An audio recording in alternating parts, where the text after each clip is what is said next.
Hey, I thought I'd just put my hat in the ring and give my 2 cents on this whole banking debacle that we've got going on. So, and we're going to try and dumb it down as much as we can. So, if anybody's watched the movie It's a Wonderful Life and the Old Bailey Building and Loan, that's how a bank works. So, banks take in money as deposit customers from their deposit customers. They lend that money out. So, my money, your money, it's not sitting in the bank, it's lent out to somebody else. They have a certain amount of capital that they keep on for deposit withdrawals, but most of that money's lent out, probably 90% of it. So if you went to any bank today and every depositor went in and took all their money out, that bank instantaneously would be insolvent. They wouldn't have enough, they wouldn't be able to get all of that cash. So that's kind of what happened with this debacle over the weekend.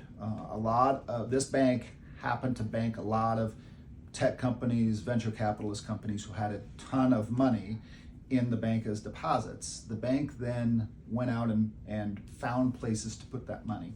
And a lot of where they put it is in bonds and mortgage-backed securities. Safe investments. They pay their deposit customers 1%.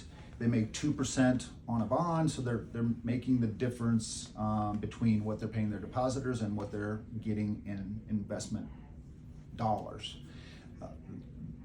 When something happens and they need to generate cash, which is what happened, a lot of these companies are tech companies and aren't having good years, and they're having to draw down their deposits to pay their payroll and so on and so forth. When that happens, they didn't have enough money to fill all the withdrawals, and money was flowing out at an absorbent amount, like $1 million a second for a period of time. And so they needed to generate cash so they could give their monies back to the depositors.